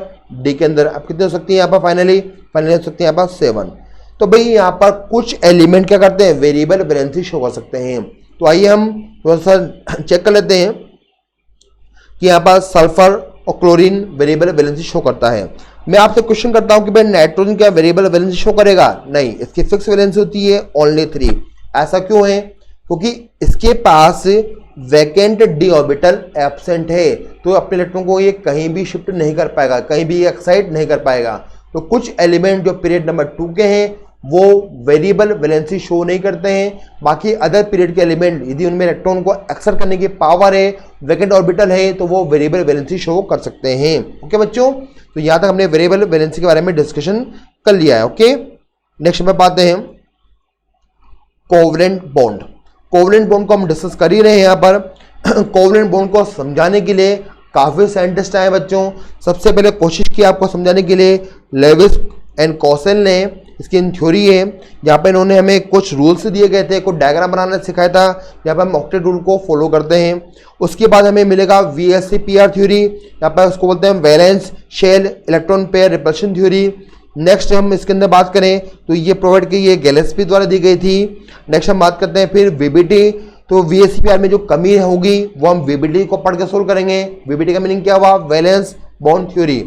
और जब वैलेंस बॉन्ड थ्योरी हमें हिटलर एंड लंदन द्वारा प्रोवाइड की गई थी। नेक्स्ट जब VBT में हमें कमी दिखाई देगी तो हम पढ़ेंगे मॉलिक्यूलर ऑर्बिटल थ्योरी को भी पढ़ेंगे। और VBT और VSEPR का हमें एक छोटा सा टॉपिक भी मिलेगा हाइब्रिडेशन, लेकिन काफी इंपॉर्टेंट है। तो भाई कोवलेंट बॉन्ड को यदि हमें कंप्लीटली समझना है तो इन सब थ्योरी का हमें क्या होना चाहिए? कंप्लीट ज्ञान होना चाहिए। ठीक है, यदि आपको इनका कंप्लीट ज्ञान है तो आप कोवलेंट बॉन्ड से रिलेटेड हर क्वेश्चन को इजीली सोल्व कर सकते हैं। अब हम देखते हैं भाई, पहले हम बात करें लेविस कॉन्सेप्ट की। भाई लेविस काफी पुराने साइंटिस्ट थे। इनके माइंड में एक थॉट आया कि भाई ये कंपाउंड या मॉलिक्यूल स्टेबल फॉर्म में क्यों रहते हैं। तो इनका ध्यान गया नोबल गैसेस के पास में। नोबल गैसेस के पास ध्यान गया कि वो स्टेबल है क्योंकि उनके आउटरेशन में 8 इलेक्ट्रॉन है। तो उन्होंने क्या किया कि यदि कोई भी कंपाउंड को स्टेबल होना होगा, यदि वो कंपाउंड स्टेबल होना चाहता है, नोबल गैस की तरह रहना चाहता है, तो उसको भी अपने आउटरेशन में 8 इलेक्ट्रॉन पूरे कर लेना चाहिए। ठीक है, अब 8 इलेक्ट्रॉन पूरा कैसे करेंगे? वो पूरा करेंगे इलेक्ट्रॉन को ट्रांसफर करके कर सकते हैं, या फिर वो शेयरिंग करके कर सकते हैं, वो कैसे भी करे भाई, आपको 8 इलेक्ट्रॉन पूरे करने हैं। तो लेविस कॉन्सेप्ट ने हमें ये बोला। तो इन्होंने क्या कहा अपने स्टेटमेंट में, इन्होंने ये बोल दिया कि भाई जिस मॉलिक्यूल को स्टेबल होना है, या जो मॉलिक्यूल हमें दिखाई दे रहा है दुनिया के अंदर, वो कब स्टेबल है? जब उसके कैटायन में, एनायन में, या एटम के अंदर, आउटर शेल के अंदर 8 इलेक्ट्रॉन है, तभी वो स्टेबल है, नहीं तो वो स्टेबल नहीं है। और इनका जो रूल था वो काफी सही भी रहा, लेकिन वो पीरियड नंबर 2 के एलिमेंट पर ही वो एप्लीकेबल रहा। जैसे हम बात करें पीरियड नंबर 2 के एलिमेंट में कार्बन है, नाइट्रोजन है, ऑक्सीजन है, या फ्लोराइड है, ओके, या फ्लोरीन है। यदि आप इनमें से कोई से भी एलिमेंट लेते हैं, यदि वो मॉलिक्यूल बनाता है, जैसे मैंने बनाया है अमोनिया को, तो अमोनिया के आउटर शेल में होते हैं बच्चों कितने हैं? 5। तो मैंने नोट किया एन के पास अभी 5 इलेक्ट्रॉन है, अब इसको बनाना है अमोनिया, ठीक है। अमोनिया के लिए क्या करेगा? ये हाइड्रोजन से बॉन्डिंग करेगा, और बॉन्डिंग करने के बाद में अब एन के पास में हमें दिखाई देंगे टोटल 8 इलेक्ट्रॉन दिखाई देते हैं। 8 इलेक्ट्रॉन का मीनिंग क्या हुआ? कि इसका ऑक्टेट पूरा हो चुका है। लुईस से पूछा गया कि भाई हाइड्रोजन का ऑक्टेट तो पूरा नहीं हुआ, तो उन्होंने क्या आंसर दिया कि भाई हाइड्रोजन एक छोटा मोटा एलिमेंट है, उसको तो भाई अपना डुप्लेट ही पूरा करना है। डुप्लेट का मीनिंग क्या हुआ? अपने आउटर शेल में 2 ही इलेक्ट्रॉन पूरा करेगा, कौन? हाइड्रोजन, ठीक है, क्योंकि उसको हीलियम के जैसा कॉन्फ़िगरेशन की रिक्वायरमेंट है, ना कि अदर इनर्ट गैसेस की तरह। तो भाई यहाँ पर हमने ध्यान दिया कि जो लुईस का रूल था वो सिर्फ कार्बन, नाइट्रोजन, ऑक्सीजन, फ्लोरीन पर एप्लीकेबल था। कुछ एलिमेंट और भी हो सकते हैं, ठीक है, लेकिन कुछ एलिमेंट इसको रूल को फेल भी कर सकते हैं ना, फेल भी करते रहते हैं। इन्होंने क्या किया? इन्होंने आपको डॉट डायग्राम भी बना के शो किए हैं। इन्होंने क्या कहा कि यदि आपको कोई भी मॉलिक्यूल दिया जाता है, जैसे मैंने लिया CO2, तो सबसे पहला काम क्या होगा आपको कि मॉलिक्यूल में सेंट्रल एटम को सर्च कर लें। अब कैसे सर्च करेंगे? भाई मॉलिक्यूल में जिस एटम के नंबर्स कम होंगे वो आपका होगा सेंट्रल एटम हो जाएगा। अब इस साइंटिस्ट ने कहा कि भाई एनओ में तो एन भी एक है और ओ भी एक है, अब यहाँ पर तो दोनों का नंबर इक्वल है, तो क्या करेंगे हम? तो उन्होंने आंसर दिया हमें कि ऐसा एलिमेंट जहां पर या जिसका इलेक्ट्रोनेगेटिविटी क्या होती है? कम होती है, जिस पर प्लस चार्ज होता है, आप उसको मान लेंगे सेंट्रल एटम मान लेंगे। तो सेंट्रल एटम मानने का या जो कॉन्सेप्ट है वो 2 पॉइंट हो चुके हैं, कि जिसके नंबर कम है उसको माने आप सेंट्रल एटम, या फिर जिस पर प्लस चार्ज आ रहा है उसको आप मान लें सेंट्रल एटम मान सकते हैं। तो जब मैंने लिया कार्बन के बारे में देखता हूँ, कार्बन पा रहा है +4 और नंबर में भी कम है, तो मैंने इसको लिया सेंट्रल एटम लिया। फिर क्या कहा उन्होंने कि जिस एटम को आपने सेंट्रल एटम माना है उसके आउटर शेल में कितने इलेक्ट्रॉन है ये आपको पता होना चाहिए। भाई कार्बन है 14 नंबर के ग्रुप में, 14 नंबर के ग्रुप में होगा, तो इसके आउटर शेल में कितने जाएंगे? 4। 14 का 4 मीन्स आउटर शेल में कितने हैं? 4 इलेक्ट्रॉन प्रेजेंट है। तो मैंने यहाँ पर 4 इलेक्ट्रॉन को शो कर दिया। नेक्स्ट आगे क्या बोला उन्होंने? आगे उन्होंने बोला कि उस सेंट्रल एटम है उसका आप ऑक्टेट पूरा करने की कोशिश करें। आप हेल्प ले सकते हैं किससे? जो साइड एटम है। साइड एटम कौन है यहाँ पर? वो है ऑक्सीजन है। तो मैंने यहाँ पर ऑक्सीजन की हेल्प ली। ऑक्सीजन के आउटर शेल में भी कितने होते हैं? 6 इलेक्ट्रॉन होते हैं, क्योंकि ग्रुप नंबर 16 में 16 का 6 इट मीन्स आउटर शेल में 6 इलेक्ट्रॉन है। यहाँ पर हमने देखा कि ऑक्सीजन की वैलेंसी 2 है, इसे मैंने आमने सामने रख दिए हैं 2-2 इलेक्ट्रॉन, ताकि शेयरिंग करेंगे। बाकी जो अदर इलेक्ट्रॉन है वो शेयरिंग नहीं करेंगे, तो उनको हमने पेयर के फॉर्म में नोट कर दिया है। अब कार्बन ने अपना ऑक्टेट पूरा करने की पूरी कोशिश करी है और कार्बन यहाँ पर सक्सेस हो चुका है। कार्बन के अब आउटर शेल में 4 बॉन्ड बनने के बाद में हो चुके हैं कितने? 8 इलेक्ट्रॉन हो चुके हैं। 1 2 3 4 5 6 7 8। आप ये भी चेक कर लें कि यहाँ साइड एटम का ऑक्टेट पूरा हुआ या नहीं। यहाँ पर ऑक्सीजन का भी ऑक्टेट कंप्लीट है, यहाँ पर ऑक्सीजन का भी ऑक्टेट यहाँ पर कंप्लीट हमें दिखाई दे रहा है। ओके, तो भाई हमने क्या किया? हमने यहाँ पर मॉलिक्यूल को ड्रॉ किया है लुईस के अकॉर्डिंग। हम चाहे तो दूसरा और मॉलिक्यूल नोट कर सकते हैं। मैंने नोट किया यहाँ पर NF3 मॉलिक्यूल। रूल नंबर 1 क्या है कि आपको सर्च करना है सेंट्रल एटम, वो है N। आउटर शेल में कितने होते हैं? 5। 1 2 3 4 5। अब इसके पास 5 भी हैं, इसको करना है 8। तो उसने यहाँ पर फ्लोरीन से बॉन्डिंग स्टार्ट किया। बॉन्डिंग करने के बाद में अब N के पास में हो चुके हैं कितने इलेक्ट्रॉन? भाई N के पास हो चुके हैं 8 इलेक्ट्रॉन। एक बॉन्ड में होते हैं 2 इलेक्ट्रॉन, तो 2 यहाँ पर है, 2 यहाँ पर है, 2 यहाँ पर है और 2 लोन पेयर में हैं। तो हो चुके हैं यहाँ पर 8 इलेक्ट्रॉन हो चुके हैं। क्या फ्लोरीन के पास भी यहाँ पर इलेक्ट्रॉन कंप्लीट है? फ्लोरीन के पास भी यहाँ पर इलेक्ट्रॉन यहाँ पर कंप्लीट है, क्योंकि फ्लोरीन के पास आउटर शेल होते हैं 7 में काम आया बॉन्डिंग में, बाकी जो 6 इलेक्ट्रॉन है वो बॉन्डिंग में काम नहीं आए। ठीक है, तो इस प्रकार से हम बोल सकते हैं कि लुईस के रूल को फॉलो करने वाले एलिमेंट कौन कौन से? मोस्टली कार्बन है, नाइट्रोजन है, ऑक्सीजन है, फ्लोरीन है। अदर एलिमेंट इसको धोखा दे सकते हैं। ओके, तो इस टाइप से हमने यहाँ पर डायग्राम को ड्रॉ किया। नेक्स्ट में बात है फॉर्मल चार्ज। फॉर्मल चार्ज की हम बात करें तो फॉर्मल चार्ज होता क्या है? तो फॉर्मल चार्ज को हमने एक्सप्लेन किया कुछ स्टेप से। यहाँ पर हमें क्या करना होगा कि जिस कंपाउंड में, जिस मॉलिक्यूल में फॉर्मल चार्ज निकालना है, तो वहाँ पे हमें क्या करना होगा, मॉलिक्यूल के किसी भी एटम पर यदि हमें फॉर्मल चार्ज काउंट करना है तो उसके वैलेंशन में कितने इलेक्ट्रॉन है वो नोट कर लें। नेक्स्ट वहाँ पर आपको माइनस करना है कौन से, जो बॉन्डिंग में काम आ रहे हैं। नेक्स्ट आपको माइनस करना है कौन से इलेक्ट्रॉन जो नॉन बॉन्डिंग में काम आ रहे हैं। ठीक है, तो आपको यहाँ क्या करना है, नॉन बॉन्डिंग के इलेक्ट्रॉन को माइनस करना है और बॉन्डिंग में जो काम आए इलेक्ट्रॉन का आपको हाफ कर देना है। ऐसा कुछ फॉर्मूला बुक्स वगैरह में आपको जनरली मिलता रहता है। नेक्स्ट में बात है O3 की मैं बात करूं तो O3 का हमने डायग्राम बनाया, लुईस के अकॉर्डिंग बना देते हैं। ये लुईस के अकॉर्डिंग डायग्राम बना हुआ है यहाँ पर। अब आप ध्यान से देखिए, यहाँ पर यदि हमें फॉर्मल चार्ज काउंट करना है तो मैंने फॉर्मूला को यूज किया ऑक्सीजन 1, 2 एंड 3। यहाँ पर 3 कैटेगरी के ऑक्सीजन है। ऐसा क्यों हुआ? क्योंकि मिडल वाले ऑक्सीजन वो बना रही है 2 बॉन्ड कोवलेंट और एक बना रही है coordinate bond. Next second number के ऑक्सीजन ओनली 2 कोवलेंट बॉन्ड बना रही है। थर्ड नंबर की यहाँ पर सिर्फ एक बना रही है, कोऑर्डिनेट बॉन्ड बना रही है ना, कोऑर्डिनेट बॉन्ड बनता है यहाँ पर। तो यदि मैंने ऑक्सीजन 1 पर काउंट किया तो ऑक्सीजन 1 के आउटर शेल में होते हैं 6 इलेक्ट्रॉन। नेक्स्ट वहाँ पर उसके जो नॉन बॉन्डिंग इलेक्ट्रॉन है वो कितने हैं, तो मैंने कर दिया -2। और बॉन्डिंग में कितने काम आ रहे हैं? बॉन्डिंग में काम आए 1, 2, 3, 4। तो यहाँ पर हमने 3 इलेक्ट्रॉन को काम में लिया, तो यहाँ पर 6 का आप क्या मैंने कितना जाएगा +1। तो ये हमने +1 यहाँ पर शो कर दिया है। ठीक है, नेक्स्ट नंबर पर देखते हैं। ऑक्सीजन नंबर 2 पे भी काउंट किया मैंने। ऑक्सीजन नंबर 2 पर हमने इस टाइप से काउंट किया। आउटर शेल में होते हैं 6 इलेक्ट्रॉन। नॉन बॉन्डिंग वाले कितने यहाँ पर हमें दिख रहे हैं? 4 इलेक्ट्रॉन दिख रहे हैं यहाँ पर। और बॉन्डिंग में कितने काम आ रहे हैं? यहाँ पर 4 हमें दिखाई दे रहे हैं। 4 यदि हमें दिखाई देते हैं तो कितना हो गया यहाँ पर? 0 आंसर इसका हो जाएगा। नेक्स्ट हम बात करते हैं ऑक्सीजन नंबर 3 पर। तो यहाँ पर आप ध्यान से देखिएगा, आउटर शेल में ऑक्सीजन में कितने होते हैं? 6 होते हैं। और यहाँ पर नॉन बॉन्डिंग में कितने हैं? 3 लोन पेयर का मीनिंग हुआ 6 इलेक्ट्रॉन। बॉन्डिंग में कितने काम आए? 2। इसका मैंने हाफ किया, इक्वल टू करने पर मुझे मिला -1। इस टाइप से हम ओजोन की बात कर रहे हैं। ओजोन के बाद हम देखते हैं कार्बन मोनोऑक्साइड। कार्बन मोनोऑक्साइड की हम बात कर रहे हैं, तो यदि मैं डायग्राम बनाता हूँ लुईस के अकॉर्डिंग तो हमें कुछ इस टाइप से दिखाई देगा। यहाँ पर आप ध्यान से देखेंगे, कार्बन का यदि मैं फॉर्मल चार्ज निकालता हूँ तो कार्बन के पास कितने हैं? 4 इलेक्ट्रॉन हैं। -2 का मीनिंग क्या हुआ? जो लोन पेयर है वो हो गए नॉन बॉन्डिंग, तो मैंने -2 कर दिया। कार्बन से देखिए, कार्बन में बॉन्डिंग के इलेक्ट्रॉन कितने दिख रहे हैं आपको? बॉन्ड मुझे दिखे यहाँ पर 2। 3 बॉन्ड है, 3 बॉन्ड का मीनिंग कितना हुआ? 6 इलेक्ट्रॉन हो गए। 6 का मैंने हाफ कर दिया तो 3 और सोल्व किया तो -1। मैं ऑक्सीजन पे काउंट करता हूँ फॉर्मल चार्ज, तो यहाँ पर है 6 इलेक्ट्रॉन आउटर शेल में ऑक्सीजन के, 2 आपको लोन पेयर के फॉर्म में दिख रहे हैं, 6 इलेक्ट्रॉन बॉन्डिंग में आपको दिखाई दे रहे हैं, उनका हाफ करते हैं तो यहाँ पता +1 आ जाता है।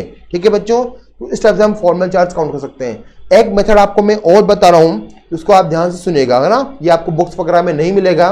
जिसे मैंने नोट किया ओजोन को, पहले हमने बुक्स वाला मेथड देखा है, अब आप ओजोन का एक नया मेथड देखेंगे फॉर्मल चार्ज काउंट करने के लिए। फॉर्मल चार्ज काउंट करने के लिए आपको 2 बातें याद रखनी है। नंबर 1, जो दिखता है वही फॉर्मल चार्ज होता है। क्या बोला मैंने? जो दिखता है वही फॉर्मल चार्ज होता है। पहला पॉइंट तो ये हो गया। नंबर 2, देख किसी कंपाउंड में इस टाइप का बॉन्ड है, इस टाइप के बॉन्ड को क्या बोलते हैं? हम कोऑर्डिनेट बॉन्ड बोलते हैं। तो आपको ध्यान रखना है कि इलेक्ट्रॉन शिफ्ट की तरफ से हो रहा है, टेल से जाता है हेड की तरफ। इलेक्ट्रॉन किधर जा रहे हैं? टेल से जा रहे हैं, हेड की तरफ मूव करते हैं। इसका मीनिंग क्या हुआ? हेड पर इलेक्ट्रॉन ज्यादा होंगे तो -1 कर देंगे, टेल पर कर देंगे हम +1 कर देंगे। तो टेल पर हमेशा रहेगा प्लस और हेड पर रहेगा हमेशा माइनस, क्योंकि हेड पर इलेक्ट्रॉन ज्यादा होते हैं। और यदि आपको कहीं पर दिखाई देता है बॉन्ड कौन सा? सिंपल शेयरिंग वाला बॉन्ड, जिसे बोलते हैं हम कोवैलेंट बॉन्ड, इससे फॉर्मल चार्ज डेवलप नहीं होता है। तो मैंने आपको मोस्टली 2 बात बताई है। तो कहीं पर भी तीर वाला बॉन्ड प्रेजेंट है तो उसके टेल पे लिख देना आपको प्लस और हेड पे लिख देना आपको माइनस। ओके, और एक पॉइंट और बोला था मैंने, जो दिखता है वही फॉर्मल चार्ज होता है। आइए हम दोनों को अप्लाई कर देते हैं। देखिए डायग्राम में आपको दिखाई दे रहा है इस प्रकार से। मैंने यहाँ पर लोन पेयर को भी ड्रॉ नहीं किया, मुझे फॉर्मूला भी अब याद नहीं आ रहा है, तो मैं इस रूल को अप्लाई करूंगा। मैंने पढ़ा है कि मुझे पढ़ाया गया है कि भाई यहाँ पर जो बॉन्ड है वो सिंपल कोवलेंट बॉन्ड है। सिंपल कोवलेंट बॉन्ड की वजह से फॉर्मल चार्ज नहीं आता है। नहीं आता मतलब इस ऑक्सीजन पर चार्ज कितना रहेगा, 0। ओके, नेक्स्ट, इन दोनों ऑक्सीजन के बीच में कौन सा बॉन्ड है? यहाँ पर बॉन्ड मुझे दिखाई दे रहा है, कोऑर्डिनेट बॉन्ड दिख रहा है। कोऑर्डिनेट बॉन्ड यदि दिखता है तो हमने पढ़ा कि हेड पर आएगा माइनस, टेल पे आएगा प्लस। तो ऑक्सीजन जो मिडल वाला है उस पर प्लस चला गया, और जो जिधर हेड है एरो का उस पर आ गया माइनस चार्ज आ गया। आपने नोट कर लिया है, ये फॉर्मल चार्ज है। ओके, एक पॉइंट मैंने और बोला था कि जो दिखता है वही फॉर्मल चार्ज होता है। जैसे मैंने नोट किया, नाइट्रेट आयन लिया, नाइट्रेट आयन का यदि मैं डायग्राम बनाता हूं तो मुझे कुछ स्टेप से दिखाई दे रहा है। ये नाइट्रेट आयन लिखा हमने यहाँ पर, एरो वाला बॉन्ड, डबल बॉन्ड ऑक्सीजन है और O- है। आप ध्यान से देखिएगा, रूल नंबर 1, यहाँ पर कौन सा बॉन्ड है? यहाँ पर डबल बॉन्ड है, इक्वल शेयरिंग वाला है, तो यहाँ पर चार्ज डेवलप नहीं होगा। नेक्स्ट, जो दिखता है वही फॉर्मल चार्ज है। यदि आप नोट करेंगे फॉर्मूले से भी तो यहाँ कितना दिख रहा है आपको, -1 दिख रहा है। यही फॉर्मूले से भी -1 चार्ज यहाँ पर आ जाएगा। नेक्स्ट क्या था अपने पास कि एरो वाला बॉन्ड आपको दिखाई दिया, तो एरो के मुंह पर लगाना माइनस, टेल पर लगाना +1। तो इस टाइप से हमने सभी के फॉर्मल चार्ज इजीली बिना फॉर्मूले के सोल्व कर लिए हैं। नेक्स्ट पे बात है बॉन्ड पैरामीटर्स। पहले हम इनको डिफाइन कर लेंगे सिंपल वे में। नंबर हम बात करें कि बॉन्ड पैरामीटर में सबसे पहले आता है बॉन्ड लेंथ। भाई बॉन्ड लेंथ का मीनिंग क्या हुआ कि दो एटम है, दोनों एटम ने इलेक्ट्रॉन की शेयरिंग करी, शेयरिंग करने के बाद इनके बीच में बन चुका है बॉन्ड। तो आपको क्या करना होगा, दोनों एटम के न्यूक्लियस का डिस्टेंस लेना है। किसका डिस्टेंस? Inter nucleus distance. ऐसा ना करें कि आप आउटर जो ऑर्बिटल है, आउटर शेल है, उसका डिस्टेंस लेंगे, ये गलत है। आपको क्या करना है, दोनों के न्यूक्लियस का जो डिस्टेंस होगा वही बॉन्ड लेंथ कहलाता है। ओके, नेक्स्ट नंबर पर हम बात करें बॉन्ड एंगल। बॉन्ड एंगल का मीनिंग क्या हुआ, कि हम किसी भी मॉलिक्यूल को अरेंज करते हैं, अरेंज करने के बाद जो एंगल वो शो करते हैं उसे बोलते हैं हम बॉन्ड एंगल बोलते हैं। ठीक है, तो रिपल्शन के बाद में, अट्रैक्शन के बाद में जो भी उसमें एंगल फिक्स होगा उसे बोलेंगे हम बॉन्ड एंगल कहेंगे। ओके, नेक्स्ट में बात है बॉन्ड एंथैल्पी। मेरे पास कोई भी एक मॉलिक्यूल है, अब मुझे उसमें क्या करना है, मुझे उसको एटम में चेंज करना है। तो मुझे यदि बॉन्ड को ब्रेक करना होगा तो मुझे बाहर से एनर्जी प्रोवाइड करनी होगी। बाहर से एनर्जी देने पर वो क्या होगा, बॉन्ड इजीली ब्रेक हो जाएगा और वो दो सिंगल एटम में ब्रेक हो जाता है। तो बॉन्ड को तोड़ने के लिए जो रिक्वायरमेंट एनर्जी है आपके पास में उसे बोलते हैं हम बॉन्ड एंथैल्पी कहते हैं। बॉन्ड ऑर्डर, भाई बॉन्ड ऑर्डर काफी अच्छा टॉपिक है। बॉन्ड ऑर्डर का मीनिंग क्या होता है कि भाई दो एटम के बीच में कितने बॉन्ड है ये आपको बताना है। ठीक है, दो एटम के बीच में कितने बॉन्ड है वही कहलाएगा बॉन्ड ऑर्डर। जैसे एग्जांपल लिया मैंने F2 के बीच में आपने देखा कि कितने बॉन्ड है, यहाँ पर 1 है, तो उसका जो बॉन्ड ऑर्डर हुआ बच्चों वो कितना हो जाता है, 1 हो जाता है। मैं बात करूं O2 की, तो O2 के मॉलिक्यूल में कितने बॉन्ड दिखाई दे रहे हैं आपको, यहाँ पे दिख रहे हैं मुझे 2, तो इसका बॉन्ड ऑर्डर कितना हो गया बच्चों, 2 हो जाता है। मैं बात करूं N3 की यहाँ पर, तो N के बीच में कितना है, N के बीच में यहाँ पर 3 बॉन्ड है, उसे बोलते हैं हम बॉन्ड ऑर्डर कितना हो गया, यहाँ पर 3 हो गया। भाई दो एटम के बीच में कितने बॉन्ड है वही कहलाएगा बॉन्ड ऑर्डर कहलाता है। कभी कभी ऐसा होता है कि कुछ मॉलिक्यूल में जहां पर रेजोनेंस है वहां पर बॉन्ड ऑर्डर निकालना काफी मुश्किल होता है। आइए उसको हम इजीली सॉल्व कर लेते हैं। जैसे मेरे पास में एक मॉलिक्यूल है जिसका नाम है कार्बोनेट। यदि हम बात करें तो इसका डायग्राम कुछ इस टाइप से बनता है और आपसे पूछा जाता है कि भाई बॉन्ड ऑर्डर कितना है इसमें, है ना, कार्बन ऑक्सीजन के बीच में बॉन्ड ऑर्डर के नंबर बताइए। तो आप बोलेंगे सर यहाँ पर तो हमें दिख रहा है 2, यहाँ दिख रहा है हमें 1, यहाँ दिख रहा है हमें 1। यहाँ पर बॉन्ड के नंबर 2 जगह सेम है और एक जगह यहाँ पर डिफरेंट है, जबकि ऐसा नहीं है। इस मॉलिक्यूल में क्या है, सब जगह इक्वली बॉन्ड हैं जो आपको आंखों से दिखाई नहीं देंगे। ओके, ठीक है। अब पता कैसे लगा साइंटिस्ट को भी कि यहाँ पर सब जगह इक्वल है, हमें तो डिफरेंट दिखाई दे रहे हैं। उन्होंने इलेक्ट्रॉन माइक्रोस्कोप से इसकी बॉन्ड लेंथ को चेक किया। जब बॉन्ड लेंथ को चेक किया तो उन्हें सब जगह पर क्या हुआ, सभी जगह पर उनको क्या मिला, बॉन्ड लेंथ इक्वल मिली है। भाई जब बॉन्ड लेंथ इक्वल है तो बॉन्ड ऑर्डर भी क्या होना चाहिए, इक्वल होना चाहिए। तो उन्होंने क्या कॉन्सेप्ट दिया हमें, यहाँ पर हमें कॉन्सेप्ट दिया रेजोनेंस का, ठीक है, जो आप जनरली ऑर्गेनिक में बहुत अच्छी तरह से पढ़ते हैं। मैं इसको सिंपल वे में सोल्व करना चाहता हूँ तो मैं इसको ऐसे सोल्व कर सकता हूँ कि भाई जो डबल बॉन्ड है वो अभी पोजीशन नंबर 1 पर है, ठीक है। मैं इसको दोबारा ड्रॉ कर रहा हूँ ऊपर, यहाँ पर ये डायग्राम नंबर 1। डायग्राम नंबर 2 में मैंने क्या किया, डबल बॉन्ड की जो पोजीशन है उसको मैंने चेंज कर लिया है। अब डबल बॉन्ड मैंने सेकंड नंबर की पोजीशन पर नोट किया, ये फर्स्ट नंबर पोजीशन थी, ये सेकंड नंबर पोजीशन है। नेक्स्ट डबल बॉन्ड के पोजीशन को मैंने फिर से चेंज कर दिया है। अब डबल बॉन्ड पोजीशन नंबर 3 पर आ चुका है। फिर डबल बॉन्ड ने कितनी बार रोटेशन किया, 3 बार रोटेशन किया है। अब आप देखिए कि जहां जहां पर रेजोनेंस हुआ वहां पर टोटल नंबर ऑफ बॉन्ड कितने हैं, टोटल नंबर बॉन्ड मुझे दिखाई दिए 4। भाई डबल बॉन्ड एक जगह पर है, सिंगल है तो 4 बॉन्ड है। और आपने डबल बॉन्ड को कितनी बार मूव किया, 3 टाइम्स मूव किया। तो मैंने इसको 3 से डिवाइड कर दिया। तो ये 3 क्या है, 3 होता है रेजोनेटिंग स्ट्रक्चर हो जाती है ना। 4 क्या है, total number of bond where resonating resonance present. तो मैं इसको ब्रेक किया तो मुझे मिला वहाँ पर 1.33। इसका मीनिंग क्या हुआ कि सभी जगह पर बॉन्ड ऑर्डर कितना है, 1.33 है, ठीक है।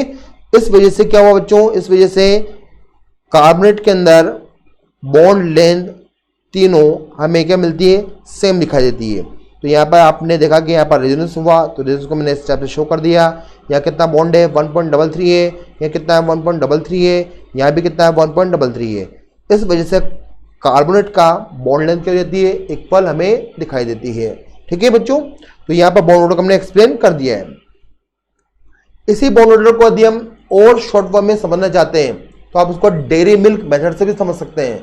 आप कहेंगे कि सर डेयरी मिल्क मेथड क्या होता है, तो देखिए मैंने अभी इसका डायग्राम ड्रॉ किया था। डायग्राम कुछ इस टाइप का था। अब जो आपको जो बॉन्ड दिखाई दे रहे हैं उसको आप मान के चलिए कि ये बॉन्ड नहीं है, ये डेयरी मिल्क है। ओके, क्या ये डेयरी मिल्क है। मैं सभी डेयरी मिल्क को यहां से हटा दिया है, हमने इसको हटा दिया, ठीक है। अब किसी के पास भी टॉफी नहीं है। आपने देखा कि कितने टॉफी आपके पास में, 1 2 3 4, आपके पास 4 डेयरी मिल्क है। अब आपको क्या करना है, चारों डेयरी मिल्क को इक्वल डिस्ट्रीब्यूट करना है। तो भाई हमने फर्स्ट नंबर के डेयरी मिल्क को यहाँ शिफ्ट कर दिया, सेकंड नंबर के डेयरी मिल्क को यहाँ शिफ्ट कर दिया, थर्ड नंबर के डेयरी मिल्क को यहाँ पर शिफ्ट कर दिया। अभी हमने 3 ही डेयरी मिल्क को शिफ्ट किया है।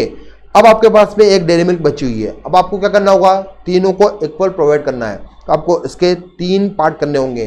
तो एक पार्ट कितना हुआ, 0.33, ये भी कितना हुआ 0.33, ये पार्ट कितना हुआ 0.33।